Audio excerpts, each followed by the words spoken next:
Hi there, it's Denise Eckert from the Relaxation Lounge. And I love coming on here and interviewing different people so that they can share their techniques and their tips on how you can lower your stress. And today I've got Kendria, and her thing is she helps good teachers become great by bringing them from burnout to a balanced life. How important is that? Yeah. Now, she began her public speaking in 2013, and she's held numerous workshops for adults and students. And she helps teachers manage their classroom and their personal lives. And she's also this year just dropped her book, Teacher of the Year, which is an introduction to her Teach for Life mentor program, which helps revolutionize the world of burnout teachers. So, welcome, Kendria. How are you today? I am wonderful, Denise. Thank you so much for having me.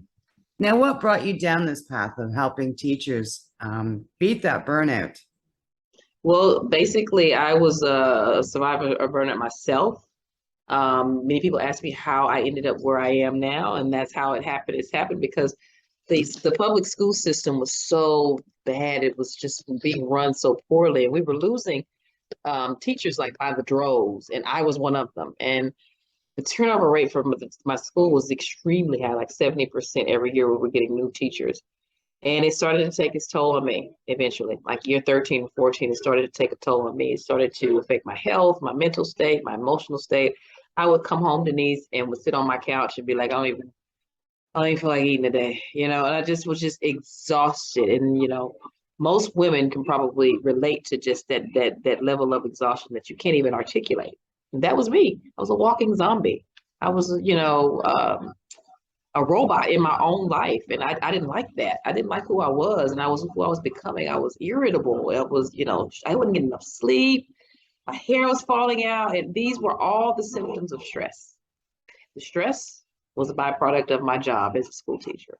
I was taking it home with me every night. And that's the first thing you learn as a school teacher. Don't take it home with you. Don't take those kids home with you. They're not your kids. But as people, as in a profession like the ours, we take it personally. We want our kids to succeed, and when they fail, we take it personally. Like today, I'm getting bad news about my program, and I don't like it. So, but you have to be able to separate that from your real, your who you really are, and be able to put those things on your worry tree. I call it. Put it on your worry tree and leave it there.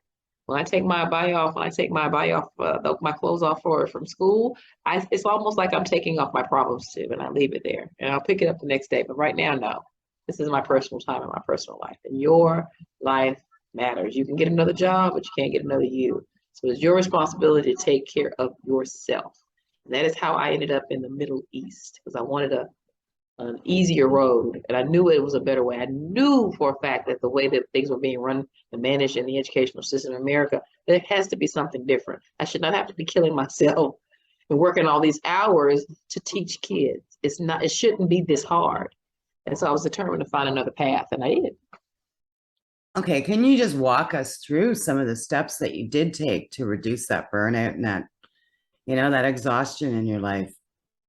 Ooh, okay. So, when I moved here, of course, the lifestyle was different, culture was different. It's always sunshiny over here in the Middle East. Matter of fact, it doesn't rain very much here. But I had brought some of those same problems and issues from the America and the States. I brought them here.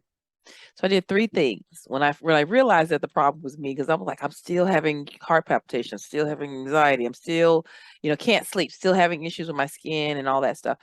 I was like, this is me. I have to change, right? I got to go in and unpack some stuff, get rid of some stuff, and take on some better things. And so I did three things. First one was to go see a psychiatrist. Now, I take my mental health very seriously, and I'm not ashamed of that at all. But I went to see a psychiatrist because I knew she could prescribe the medicine I needed. Because my anxiety was so high that I had the jitters, and I don't drink coffee, but my hands would shake. That's how bad my anxiety was, and I was always at the tip of a panic attack. So I knew that she could prescribe something to lower that anxiety, and do something to chemically balance my life and my body and the inside, from the inside out. Then I went to see a therapist. Now, I didn't tell anybody this. This was me coming here because I would be embarrassed to say I've come all the way over to this new place and I'm still having the same problem. So I think there's a saying that says something like, changing locations doesn't change you. And it didn't. So I had to change. And I went to see a therapist because I wanted to figure out, where is all this anxiety come from? Why do I feel like I am not doing enough? Why do I feel like I'm not good enough? Why do I feel like I have to do something to be loved and do something to be accepted? So I got to the bottom of that and saw a therapist for about 6 months to a year. Then I confided in a friend that I was seeking therapy and that I was seeking help. And I was like, I knew she was a trained psychologist as well. And I was like, can I call you for free? Can I call you? I'm going to call you once a week just to check in and see how you're doing first off. But then I want to run some things past you. So I did those 3 things for about 18 months when I got here. No one knew. I think I told someone I was on antidepressants, but that was it. But no one knew. And so while I was going through that transformation, I started to get back in touch with me. Things that I like to do, things that I wanted to be. And I started to write lists, and I'm a writer, so I would write things in my journal. And I would journal the things that I wanted to experience here and why I left. And I really started to get, hone in on what the problem was. And at the heart of the problem, there were 2 things. I was lonely, and I was a people pleaser. I wanted people to like me. I wanted people to like me. I wanted my kids to like me. I wanted the people at this school to like me. I wanted the people in this country to like me, all of that. But that was a lot of unnecessary pressure that I was putting on myself. And the loneliness part kind of took care of itself, because once I started to open up more, then people started to come into my life and I wasn't lonely anymore. The people pleasing part was the journey. And I write about it in the book. So I came up with 6 easy steps. 6 easy steps in the book. There's 6 chapters. On each step is a chapter about how you can maintain and try to get back into that place where, why are you working so much? Why do you even do what you do? Why did you start doing what you were doing? Where are your pain points? Your pain points is like, what is that thing that makes you that stresses you out the most? What are your triggers? Once you get to that, then there's simple things that you can do. It's like, of course, write down your issues. Write them down. I feel like writing is therapy. If there's something in the book that resonates with you, you can do 1 of the 6, 2 of the 6, 4 of the 6. I did all 6, all of them. And one of them was writing down my pain and writing down when I was stressed out and where it came from and tracing it back to its source and plucking it out and doing things differently. And the best thing I did that's in this book is I learned how to say no. No is a complete sentence. No, I'm not going to do that. No, I don't think I have time for that. No, I don't want to do it. And not even give an excuse. No, we need you to come in on Saturday. No, I don't do that. Why? I just don't. I don't work on Saturdays. I just don't do that. I used to do that back home. I'm not doing that here, So saying no, there are some of the techniques, how to take care of yourself. Self-care has gotten a bad rap, and it's being associated with the wrong thing because they think self-care is just spas and manis and pedis. But self-care has to do with loving yourself so much that you put boundaries around your peace. And self-care comes from the inside out. It doesn't come from the outside in. I do the manis and pedis, of course, but that's just because, I want to look good for me. I don't have to look good for anyone else. So that was helping my people pleasing mantra that I was I got to do this to make them like me, and I got to do this and work hard so they'll appreciate me. No, we're over that now. I'm over that.com. So the book just chronicles my journey, and you might be able to get all 6 steps into your life, but even if it's just 1 or 2 steps that make a difference, write about it. Because in my book, there is a reflection part, because I like to write. So every time you read something, you write down how that relates to you. So like for example, chapter 2, start with the end in mind. Where do you want your career to go? I could not believe how many teachers, clients, people that I know personally that had no clue as to what that meant. They're just teachers. Well, I want to teach. Well, what do you want to teach? Why do you teach what you teach? Why do you want to teach what you teach? Where do you see yourself in 5 years, 10 years in retirement? No one thinks about it. Well, that can contribute to why you're frustrated by your career not being where you want it to be, because you don't know where you want it to go. You got to know where you're going to go. You got to know where you want to go, because you have to have a map to get there. So if you don't have a map and you have a destination, then how do you know that you're off course, right? So these are just some of the steps. These are just some. It's a lot. It's a deep dive into most of these steps, and I give really good details and also case studies. People that I know personally, people that I work with, not change their names to protect the innocent, but still people I've known personally, clients of mine, people I've worked with over the years, because I've been doing this for 13 years. This is just the first time I'm actually getting paid to do it. But I've been doing this mentoring, coaching, and helping other people for 13 years and speaking about it. Now it's just chronicled in a book that you can read about anytime you want. That's I amazing. hope that answers your question, Denise. I hope they got it. Yeah. And you know what? When I was starting to do, stress coaching, it was the same. It's like, getting your clarity. Mhm. So you need to know where you want to go so you can get rid of all the other crap that's in the way. And that's Distraction. decluttering, right? Yeah. Decluttering our minds, decluttering our, getting our priorities straight. We've heard that, Absolutely. right? Yeah. We've heard that, right? Get your priorities straight. And it's usually something negative. But no, really, seriously, get your priorities straight. Get all that stuff, that junk you're doing, figure out what's really important. Yeah. And don't wait until it's too late. Don't wait till you're in the hospital or you lose people or something like COVID happens and you start, to really question the meaning of life. Do it now. Prioritize what's important now. One of the suggestions I also have in the book is to put yourself on the calendar, like literally put 10 minutes for yourself, 30 minutes for yourself, but also put your loved ones on there. I was going like 8 months without speaking to anybody from home. It was I would go months without speaking to people that I really, really love and care about and that care about me. But I got to work, work, work, work, work, work, work, work. And I forgot, that there's people in the world that really depend on me, that really want me to succeed, that really can pour into me like I was pouring into other people. And here I am giving the best parts of myself to people who could care less about me.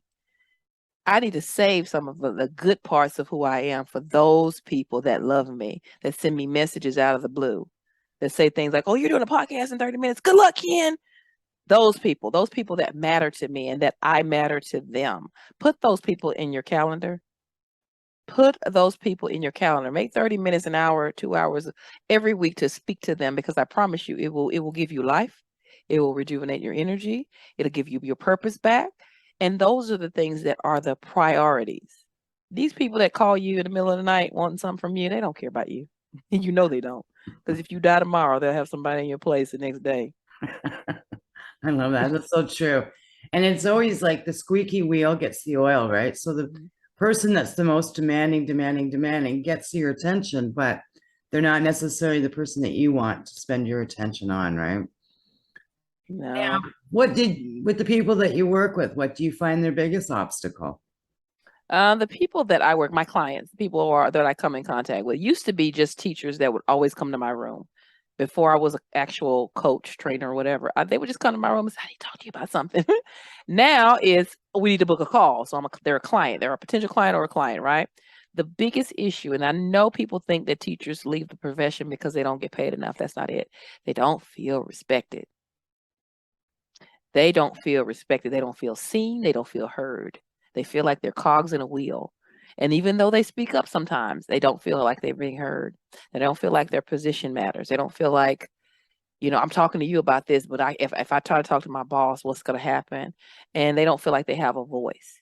And I kept hearing this over and over and over again, and it got on my nerves, which is why I started the business.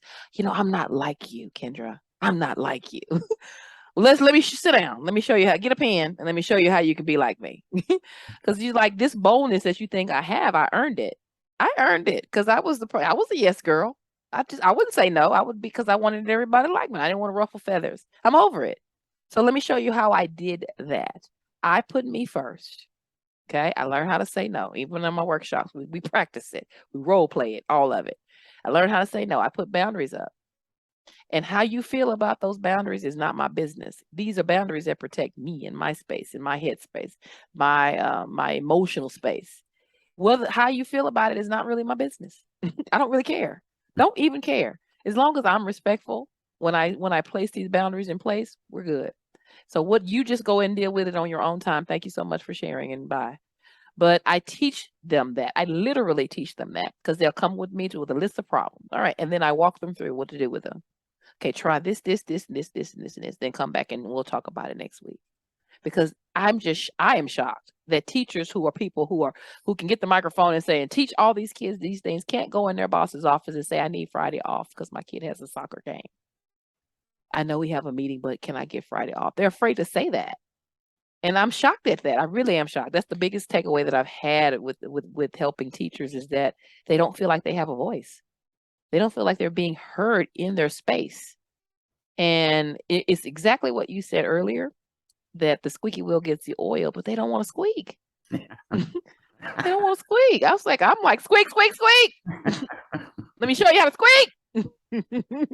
Get in there. Get in there. My friend, one of my clients, Miss Davis, they've put her with too many children, and she's so sweet. She is so sweet. So I said, Miss Davis, since you're not like me and you're sweet, go in there every single day.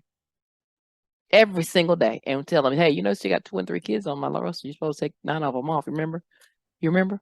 I asked you last week. You didn't say anything. All right. Well, we could give us some time. All right, and then come back the next day and say, all right, I gave you some time. That was yesterday now, or when are you going to come in there and get those kids? Say, and be sweet. You don't have to be mean.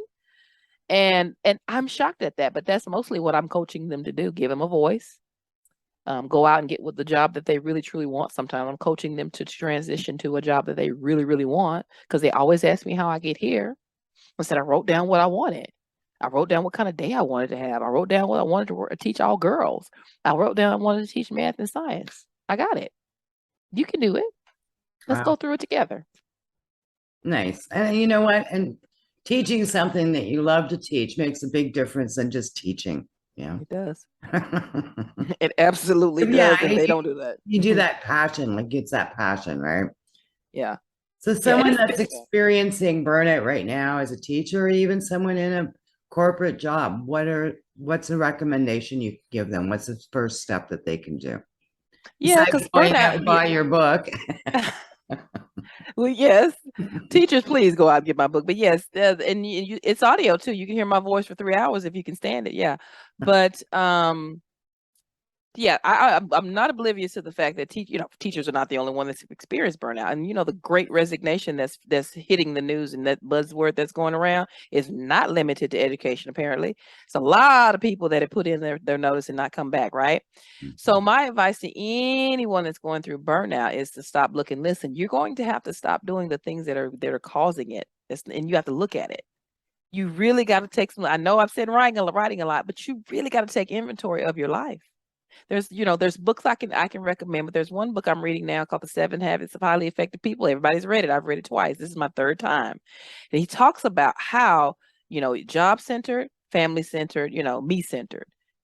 Where is this coming from? There's a place in your space where you're figuring out where this is coming from. You got to go and find out what is triggering you. What is the top priority? Because your burnout might be self-inflicted. It might be. It might not be the boss making you work all those hours. You might just be going to work every day because you're trying to avoid family life. Who knows? Right? Or playing victim. Yeah. It could be you. And I've run into some of my clients that are doing that. They just like, who told you to go and do all those hours at work? No one made you do that. So now you're doing it. And yeah, don't make your kids hate your job. Yeah. That's my advice. Don't make your children and your spouse hate your job. That is your responsibility to figure out what to do to make your job either easier for you or find another one, because you can't get another family. Why would you do that? Why would you trade your family for your job? So my advice is not simple. It's actually not simple, because burnout is just as complicated as stress. It comes from all different directions, right? What stresses you out, Denise, might not stress me out at all.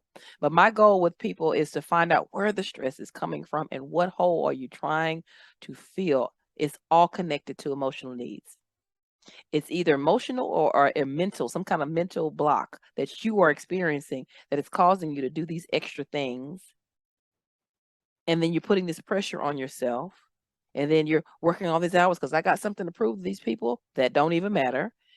Because I don't want to be, a loser. I don't want to be seen as a loser. Whatever it is that negative self-talk that's going on in your head. Burnout is so much more complicated than just I'm stressed. It's so much more complicated than that, because it comes from a place where over time you've overextended yourself. You've overstretched yourself in some area. And something always suffers because of it. It's usually someone, but it's something or someone that always suffers because of it. One of my clients said to me, my daughter, my 6-year-old, came to me and said, when is it weekend, Mom? And she was like, well, why? She's like, because that's the only time I get to see you. I said, that's a cry for help. You need to get on that right away. That's a cry for help. That's right there. Right there this is your chance. This is a chance for you to pivot and take another road. If you don't do it, that child will never forget it. She will never forget it because she came to you and she's telling you, hey, mom, I like you. I need you in my life. Pay attention to me. She's telling you this. So if you don't pay attention to what she's saying and you ignore it and just keep working, she won't forget it. And that is what made the difference with her change. That's what made her breakthrough. And she had me to do it. I was there. I was happy to be there to do it. But that's what I do. I just bring things to light. I cut on the light sometimes. I pick up the rug and we dig a little bit and then we figure out what it is, what's going on.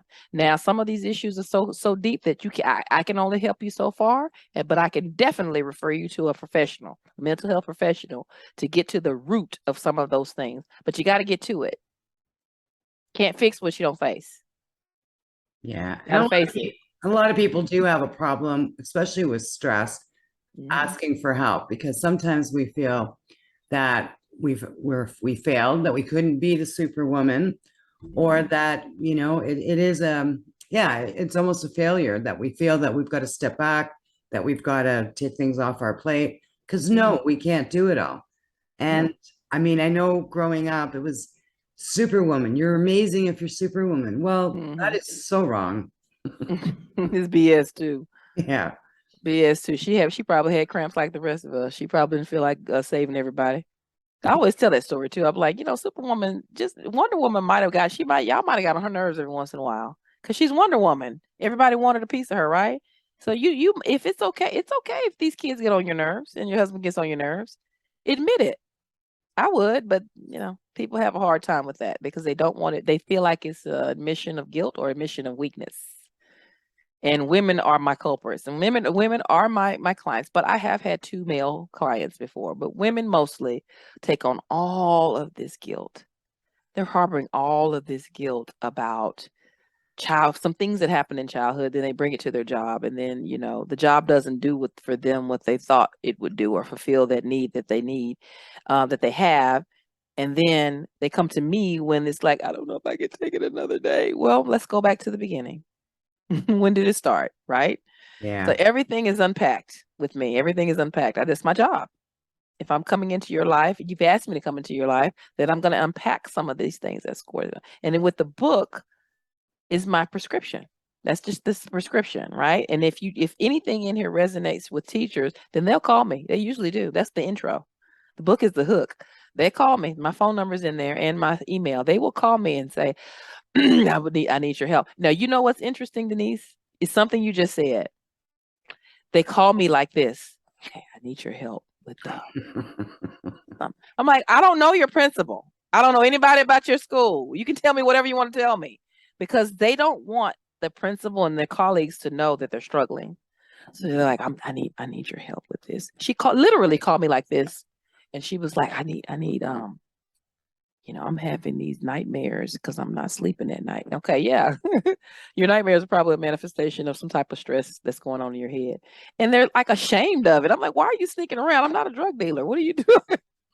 But they don't want to admit that they're going to talk to somebody about their stress issues. Fascinating. It's just fascinating. I've learned so much. I'm not a psychologist though, but I'm learning so much from my clients and they tickle me with that. But I don't know anything about your school. I'm not going to go tell your principal what you told me. She's a B. Okay. That's what you think. So we're going to start to wrap this up. Are there any special words you'd like to share with the audience today? Oh, wow. Okay. So many. We are pilgrims in this life, ladies and gentlemen. We're just passing through. Our lives are like the McDonald's rib sandwich. You remember that McRib sandwich at McDonald's? Here for a limited time only. That's what your life is. If I were you, I would not spend not one minute doing something I didn't like, being something that I didn't like, being with someone I did not like. I love me. I'm in love with this girl that you see in front of you, but that took time. And it took a lot of stress that I put on myself, that I took off year by year by year, to get to a point where I'm like, listen, Listen, life is short. A job is a job, and that's great. You should love what you do. I do. I'm going back tomorrow. I love it. I love what I do. Those girls are waiting on me when I get there. But if it ever gets to a point where it's between the job and me, it's me. It's always going to be me. It's not even going to be me. It's not even a question of whether or not I come first. I come first. Teaching is a very giving profession. Very giving profession. So you're constantly giving your essence to other people, but you can't give from an empty cup. Who's filling your cup? Absolutely. Now, I understand you have a bit of a discount for us. Oh, the people that send me, that find me on I think you have all of my information, right? So if they go and they buy a book, they'll get two. They'll either get the audio book or they'll get the ebook. They'll get one or the other. Whatever they buy, they're going to get two of them. And I'll have all they need to do is send me an email saying, "Hey, I want both." And the reason why you should get both is because I don't like to take books on the road. I have to listen to the books on the audio, but I am really lazy. So I do the book and I do the ebook. I've always done that. I've always done the ebook and the audio. So I'm giving away the thing that I like. So if you want both, just buy one. Go get my audio today and then you'll get the ebook. Go get the ebook and you get the audio. Awesome. Go. On me. Wonderful. Well, thank you so much for your time today. And yeah, I mean, it's such amazing information because we need to start putting ourselves first, protecting ourselves with boundaries. And I mean, that is so important in life. Exactly. No problem, Denise. Thank you so much for having me. Well, thank you for listening. If you're looking for more ways to reduce the stress in your life, please visit www.therelaxationlounge.info. Here I've got access to a free Facebook page where you can get support, information on the podcast where I interview different individuals who share their techniques to help you reduce your stress, plus a membership that you can join where you can come and do stress-reducing practice on demand anytime you need to reduce the stress in your life and create more happiness in your world. I'll see you in the lounge.